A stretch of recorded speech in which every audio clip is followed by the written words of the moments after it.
वंचित बहुजन आघाडीचे अध्यक्ष प्रकाश आंबेडकर आणि काँग्रेसमध्ये पुन्हा एकदा संघर्ष पेटलाय। सुशील कुमार शिंदे आणि प्रणिती शिंदे निवडणूक झाल्यानंतर भाजपमध्ये प्रवेश करतील असा दावा प्रकाश आंबेडकरांनी केलाय आणि त्यामुळे काँग्रेसचे प्रदेशाध्यक्ष नाना पटोलेंनी देखील आक्रमक पवित्रा घेतलाय। पाहूयात।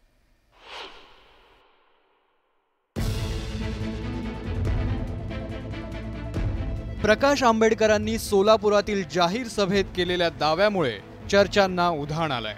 सोलापूरमध्ये 7 मे रोजी मतदान होत आहे। काँग्रेसच्या प्रणिती शिंदे, भाजपचे राम सातपुते आणि वंचित बहुजन आघाडीनं पाठिंबा दिलेले आतिश बनसोडे यांच्यात सोलापुरात लढत होते। मतदानाला अवघे 4 दिवस शिल्लक असतानाच प्रकाश आंबेडकरांनी राजकीय धमाका केला। वंचित आघाडीचे उमेदवार आतिश बनसोडे यांच्यासाठी घेतलेल्या जाहीर सभेत त्यांनी शिंदे कुटुंबावर तोफ डागली। कांग्रेस का जो उम्मीदवार है अपने परिवार के साथ इलेक्शन के बाद बीजेपी में शामिल होगा। ईडी चौकशी टाळण्यासाठी प्रणिती शिंदे आणि सुशील कुमार शिंदे भाजपमध्ये प्रवेश करणार असल्याचा दावा प्रकाश आंबेडकरांनी केलाय।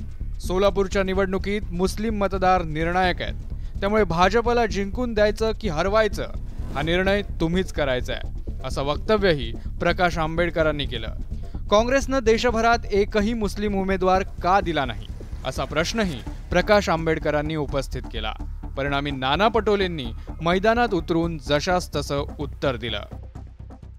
आता लोकसभेचं आमचं 3 दिवसाच्या पहिले आम्ही वर्षा गायकवाडचं तिकीट डिक्लेअर केल्यानंतर त्यांनी दुसऱ्या दिवशी त्यांच्या वंचितचं तिकीट त्या ठिकाणी जाहीर केलं। आखरी त्यांच्या मनात नेमकं काय आहे हे कळायला कारण नाही।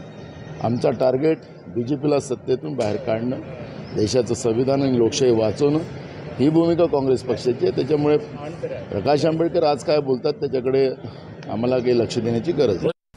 सोलापूर जिल्ह्यात गेल्या 15 दिवसात अनेक राजकीय घडामोडी घडल्यात। सोलापुरात वंचित बहुजन आघाडीनं राहुल गायकवाड यांना उमेदवारी दिली होती, मात्र भाजप विरोधी मतविभागणी टाळण्यासाठी माघार घेत असल्याचं राहुल गायकवाड यांनी जाहीर केलं।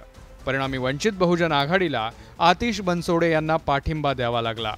आता या सगळ्या पार्श्वभूमीवर प्रकाश आंबेडकरांनी शिंदे कुटुंबावर केलेल्या आरोपांचा मतदानावर परिणाम होणार की नाही हे 4 जूनलाच स्पष्ट होईल। Bureau report, news 18 Lokmat.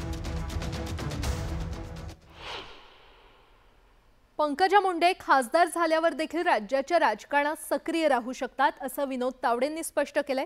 मतदारसंघातील नागरिकांची काळजी घेण्यासाठी मी राज्यातच असली पाहिजे असं वक्तव्य पंकजा मुंडेंनी केलं होतं आणि त्यावरून त्यांचे प्रतिस्पर्धी उमेदवार बजरंग सोनावणे यांनी चांगलेच टोले लगावलेले आहेत।